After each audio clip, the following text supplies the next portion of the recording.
Good afternoon. My name is Marlise Luskin, and I will be giving the lecture today on leukemia and myelodysplastic syndrome. I'm an assistant professor at Harvard Medical School and a physician in the adult leukemia program at Dana-Farber Cancer Institute and Brigham and Women's Hospital. I have no disclosures to report. This is an outline of what I'll be discussing today in my review. I'll be covering basics of acute leukemias, acute myeloid leukemia, and acute lymphoblastic leukemia, as well as basics of chronic myeloid neoplasms, which include myelodysplastic syndromes, myeloproliferative neoplasms, and overlap syndromes, MDS, MPN overlap syndromes. I'd like to start with an overview of how I think about leukemia. And I think about leukemia in sort of two different categories. I think about myeloid diseases and lymphoid diseases. And then within those two different categories, I think about acute diseases, where there's an increased number of blasts or immature cells. Those are acute diseases for which there is two forms, acute myeloid leukemia and acute lymphoblastic leukemia. And then we think about more chronic, more indolent diseases, which include chronic myeloid diseases, which include MDS, MPN, and overlap syndromes, MDS, MPN.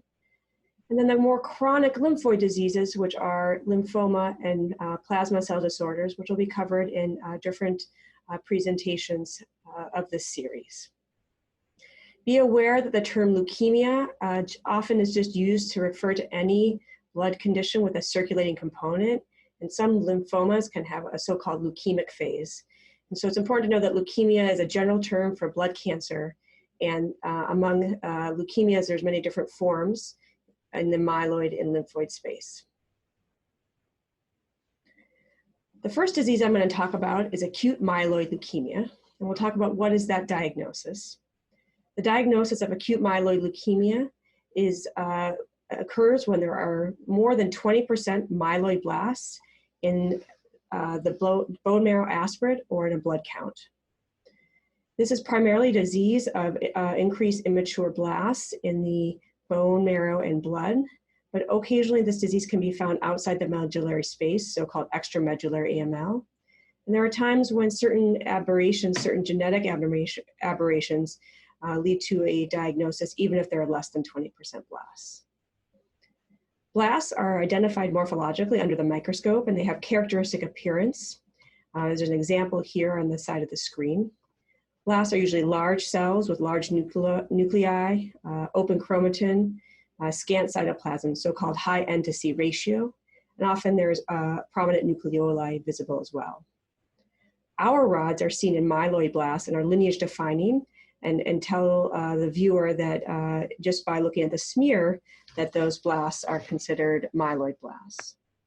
However, in general, the lineage of a blast requires immunophenotyping or flow cytometry to confirm that they're blasts or immature cells and that they're myeloid versus lymphoid. AML is a relatively rare condition. There are about 20,000 cases diagnosed each year, and it composes only about 1% of all new cancers diagnosed. You can see an age distribution in the center graph, and this is primarily a disease of older adults, present in all age ranges, but with a peak diagnosis in the 60 and 70 age range, with a median age of diagnosis of 68 years. Risk factors for developing this condition include being older, as I mentioned, as well as exposure to radiation and other chemotherapy. And patients with AML often have a prior myeloid disorder, such as MDS or MPN. AML there are various prognostic features that determine how well a patient with a diagnosis will do with treatment. And the main considerations include age, with older adults have inferior outcomes to younger adults, the context in which the disease develops, specifically whether the disease came out of the blue with no prior blood history, versus patients who have prior chemotherapy, so-called therapy-related AML, or a prior diagnosis of MDS or a myeloproliferative disorder, which is so-called secondary AML. The therapy-related and secondary AML have a poorer outcome than those who have de novo disease. And then thirdly, the third main consideration in determining prognosis in AML are the genetics, or abnormalities in chromosomes and mutations in specific genes. There are a group of genetic aberrations that are associated with a favorable prognosis, as listed here in the slide, as well as a group of mutations or abnormalities that are associated with a particularly poor prognosis. And then, of course, there are abnormalities that are in the middle. The graph to your upper right shows the survival curves for different abnormalities, and as you can see, there's a wide variety of outcomes based on what the genetics are at diagnosis. To be clear, these are what we call so-called somatic genetic abnormalities in the disease itself, and not genetic abnormalities that are inherited or passed on in the germline. Approach to therapy for AML has two phases. The first phase is to induce remission with chemotherapy. The goal is to reduce the amount of leukemia to undetectable levels, which is called a complete remission, meaning that the blasts are down to a normal level. Ideally, patients who have remission also have recovery of their normal blood counts. The second phase of treatment is to try and consolidate that remission, which can either be with the goal of cure, i.e. getting rid of the remaining disease that is present at undetectable levels so that it never returns and the disease is cured, or to at least maintain that disease at a minimal disease state for as long as possible to extend survival. The choice of therapy is based on the characteristics of both the patient and the disease. It's important to define the goal of therapy, whether the goal is to try and cure the patient or really whether the goal is to try and just control that disease. And then to understand the patient's ability to tolerate therapy, intensive therapy versus less intensive therapy, and the relative expected response of that disease to therapy based on the prognostic characteristics that I mentioned in the previous slide. And of course, the patient's preferences and goals are important to factor in as therapy is chosen. The specifics of therapy are nuanced, but in general, we divide chemotherapy into various categories. So-called intensive chemotherapy or traditional cytotoxic chemotherapy includes, for many years, has been really based on the combination of daunorubicin and cytarabine, so-called 7+3. And this is the AML that's been used for many years. There are some variations on that treatment called Vyxeos, which is a liposomal formulation. And then there are less intensive therapies listed in the slide, as well as targeted therapies that are used for specific diseases. As mentioned, the first goal of therapy is to achieve remission, and one of the therapies mentioned in the previous slide is selected as the best choice for that patient. And then if that therapy is successful and the patient achieves remission, consolidation is pursued with the goal of cure or to extend that remission. That can either include more cycles of chemotherapy, which is usually something called cytarabine, or in certain patients who are younger and healthy, something called allogeneic transplant, which is used to try and cure patients with high-risk leukemia. High-risk leukemia can either be patients who are older, have high-risk genetics, or as mentioned before, the secondary therapy-related AML. For patients who are not being treated for cure, continuation of their low-intensity therapy can help extend that remission. Just briefly, a note about transplant. Hematopoietic stem cell transplantation is a type of transplant where a patient's blood system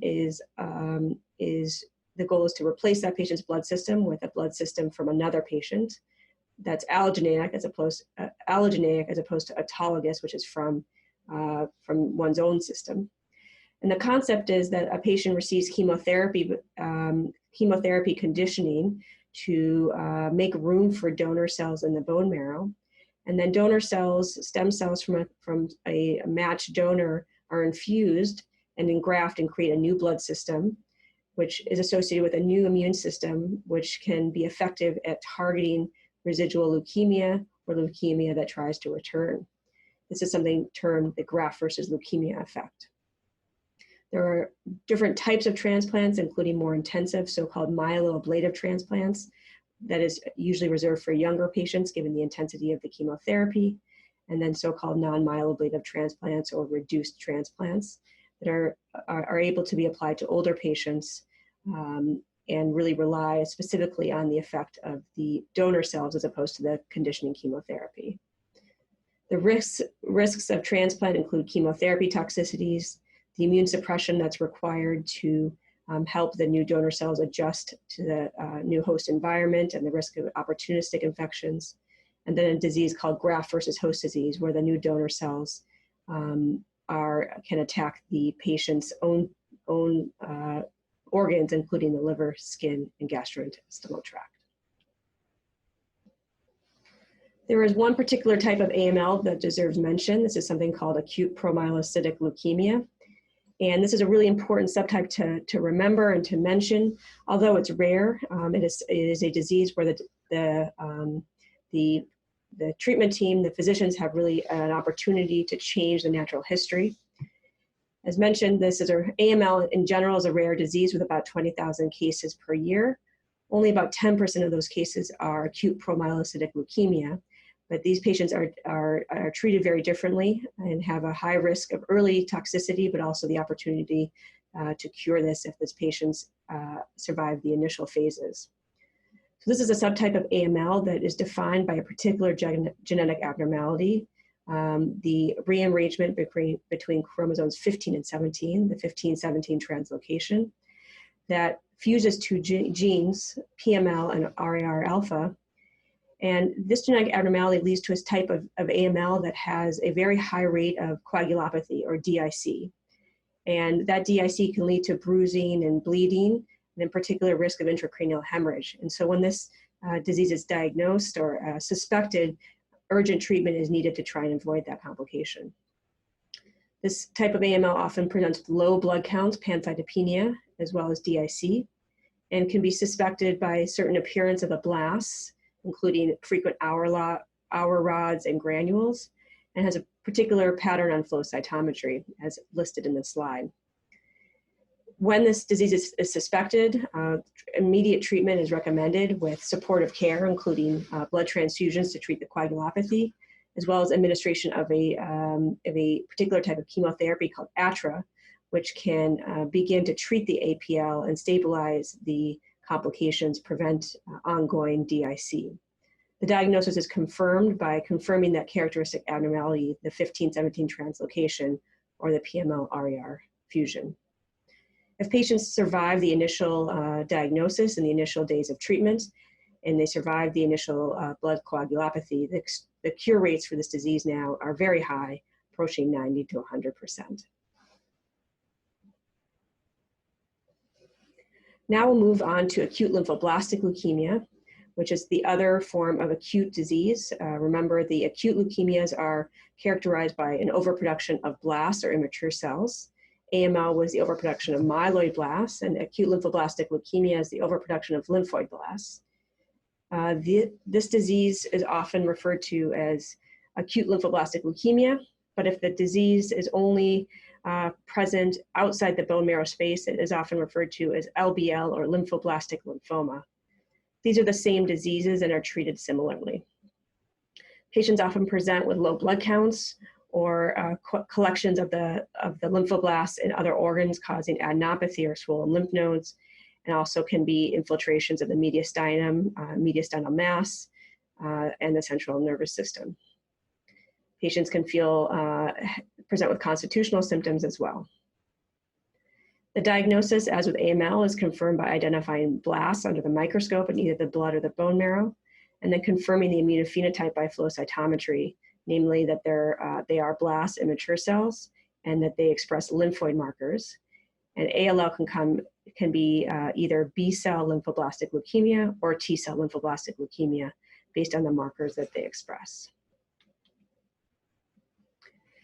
This is an even rarer condition than AML. The prevalence in the US is only about 6,000 patients per year, so even less than AML. And the age distribution is also different than AML. This is a disease that is seen very commonly in young people. About half of the cases of ALL are diagnosed in children, although half the cases are seen by adult physicians. Although half the cases of ALL are diagnosed in adults, the outcomes for adults with ALL are far inferior to those in children. The majority of children are now cured of their diagnosis, whereas the outcomes for older adults are much decreased. The prognostic features for ALL include age, genetics, how high the white blood cells are at presentation, the involvement of the CNS, and how the patient responds to initial therapy. These are similar prognostic features to what we saw in AML, though there are some differences in the details of the prognostic features for both those diseases. The approach to ALL is really guided by two things. One is whether or not there's whether the patient has something called a Philadelphia chromosome, which I'll explain in just one moment. And then, as with AML, their age and fitness for chemotherapy. The Philadelphia chromosome is a particular genetic abnormality where there's a rearrangement between chromosomes 9 and 22, as shown in the picture. That places a gene called ABL next to a gene called BCR, and this leads to the constitutive activation or overactivation of the ABL gene, which is a kinase, and that's essentially like an on switch that drives proliferation. This is important because we now have drugs, including inhibitors, specific pills that target that overactive kinase and can decrease its activity. And it's been found that when those drugs are combined with chemotherapy, there were far improved outcomes, and there's been the ability to decrease the intensity of chemotherapy. For patients who do not have that particular abnormality and the ability to use those targeted therapies, the standard treatment is multiple cycles of combination chemotherapy. ALL regimens are complex regimens that use numerous agents in combination at different doses and schedules. And the core drugs include drugs called vincristine, which is a microtubular inhibitor, steroids, and anthracycline. All patients also need CNS prophylaxis, as ALL has a tendency to involve the central nervous system. And so patients receive CNS treatment regardless of the presence of disease at presentation. These patients need long courses of chemotherapy, up to 2 or 3 years, and the intensity of therapy is tailored based on the age of the patient. So young patients should receive, we call pediatric inspired or adolescent young adult regimens that are based on how pediatricians treat their patients, pediatric protocols.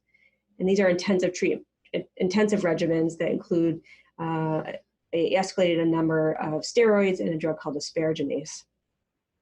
Older patients receive dose-reduced chemotherapy, and there's a lot of interest in applying new therapies or so-called novel agents for these patients who do not tolerate traditional chemotherapy well. For many years, there were not new treatments for ALL, but there are now a lot of new therapies now available for relapsed ALL, as listed in the slide. Now, I will not spend much time on it speaking today. They are included here for your reference. And then finally, before we close this section on acute leukemia, it's important to remember the so-called oncologic emergencies that occur with these diseases. Acute leukemias are very aggressive cancers, and often patients present very sick with particular complications that need aggressive management, usually in the hospital. These include febrile neutropenia, or infections in the context of a very low neutrophil count, which can lead to very severe infections and sepsis if not addressed aggressively. Tumor lysis syndrome, due to the high proliferative rate of these cancers, which often require management for hyperuricemia, other electrolyte derangements, and kidney failure. Disseminated intravascular coagulation, or DIC, which can happen with either ALL or AML, and particularly prominent in the subtype of AML termed acute promyelocytic leukemia that we just discussed. And then complications of very high white blood cell count.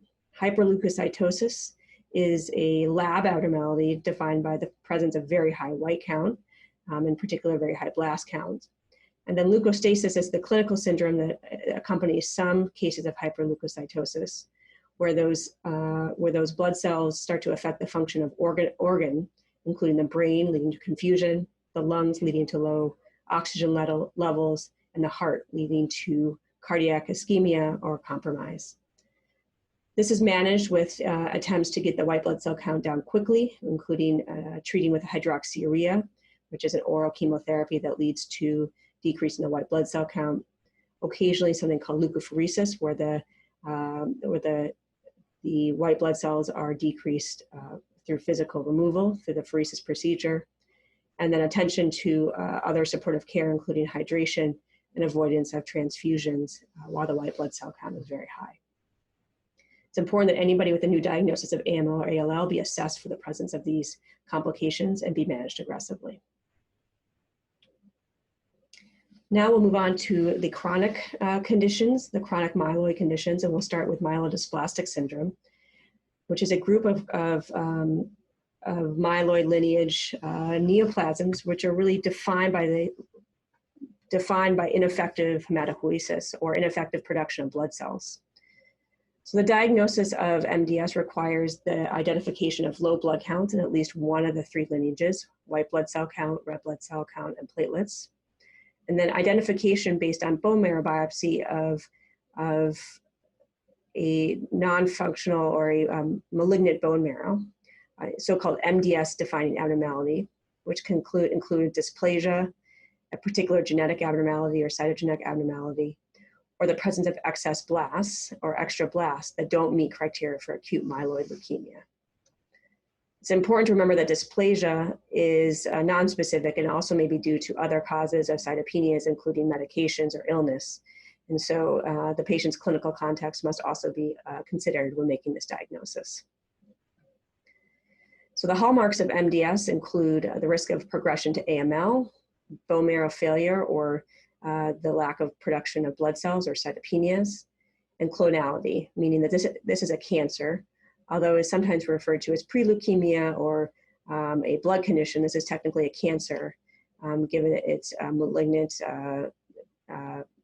based on the fact that it is defined by mutations and malignant clonal abnormalities.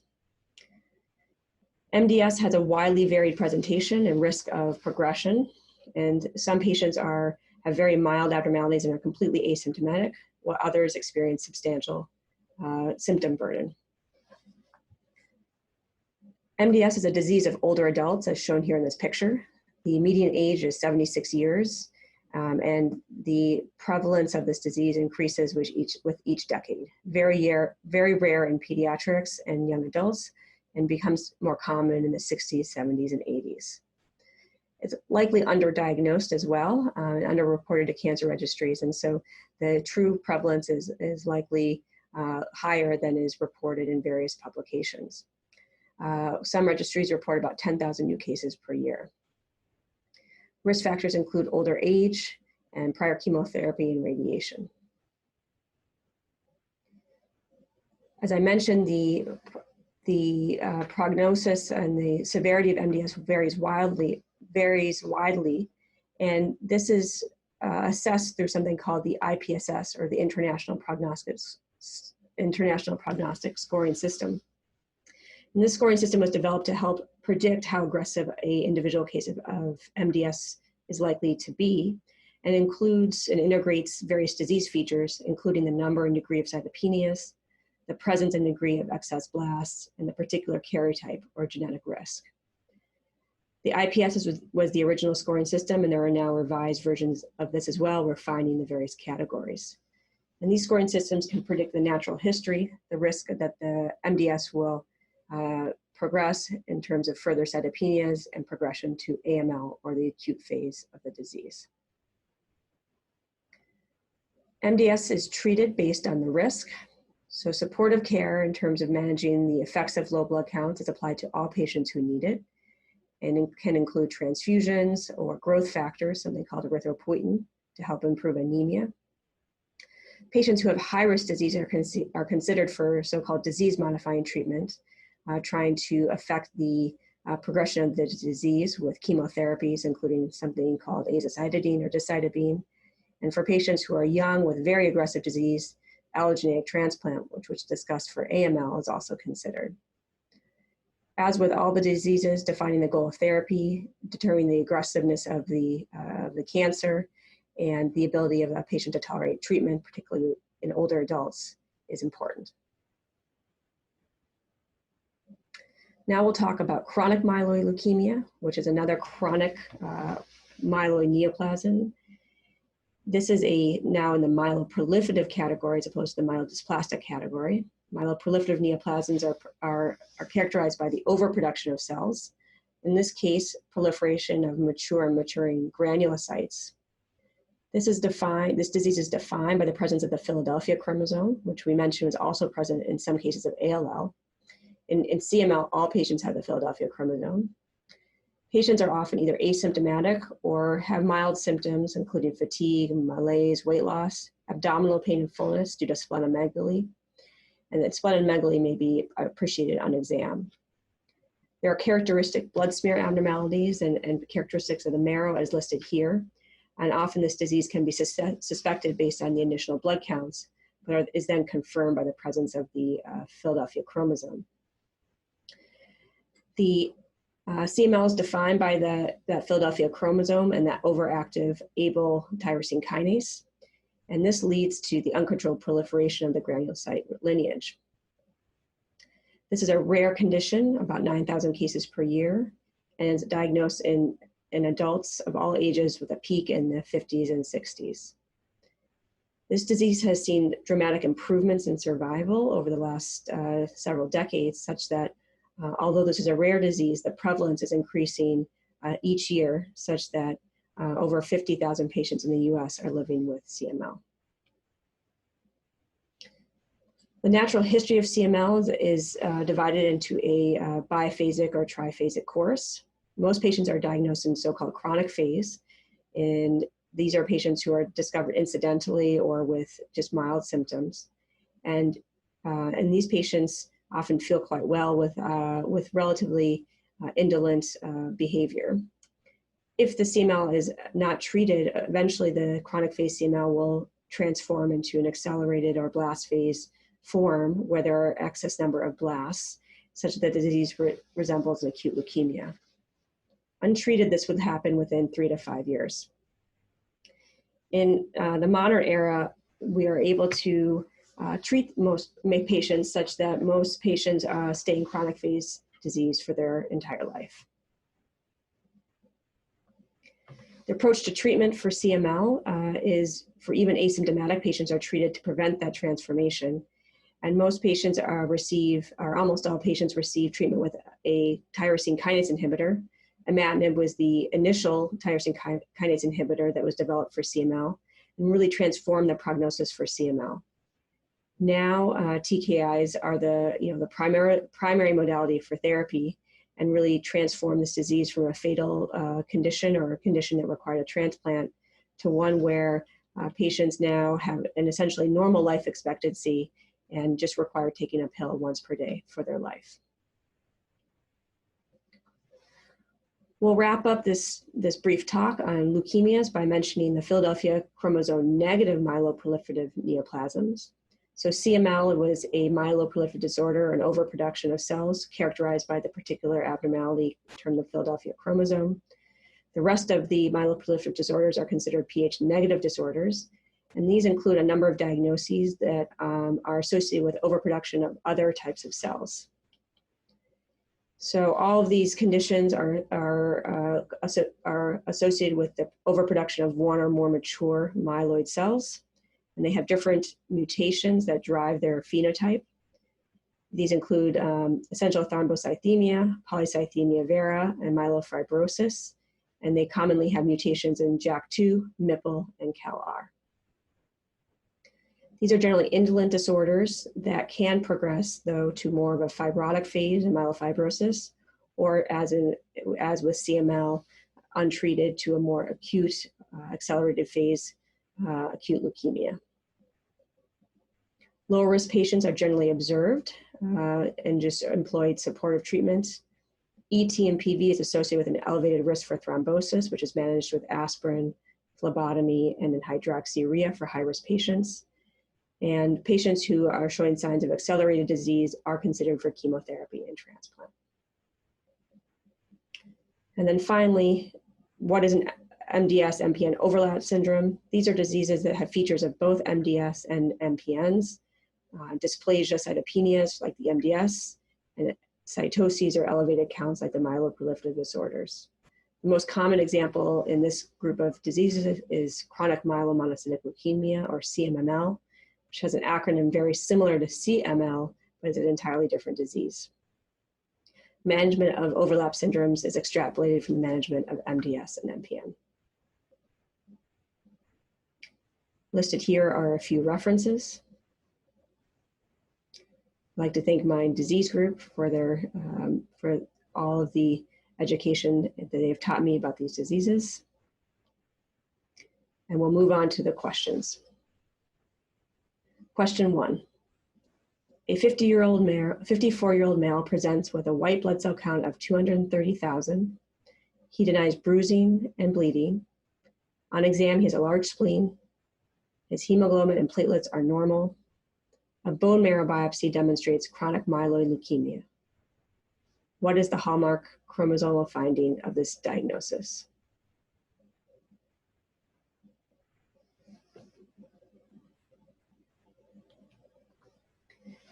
The answer is the 922 translocation, which is the Philadelphia chromosome. This translocation is required for the diagnosis of CML, though it's also seen in a subset of cases of ALL. The MLL translocation is an abnormality seen in AML and ALL, but not CML. The 1517 translocation defines acute promyelocytic leukemia, or APL, and loss of chromosome 7 can be seen in a number of myeloid disorders. Question 2. A 26-year-old female presents after 2 visits to the ER for heavy vaginal bleeding. This has not improved with typical management. A blood count is checked, and this shows pancytopenia and abnormalities in measures of coagulation, including a low fibrinogen and an elevated INR. Review of her blood smear shows immature cells with abundant Auer rods. What is her most likely diagnosis?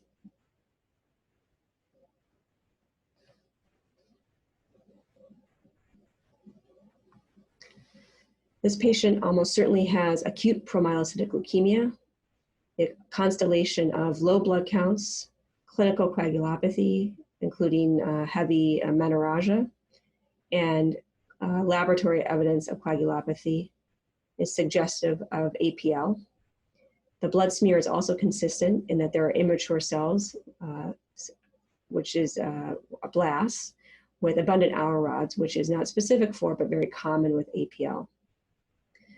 Based on this information, she should be managed as acute promyelocytic leukemia with initiation of ATRA, and the diagnosis would be confirmed by confirming the presence of the 1517 translocation or the PML-RAR transcript.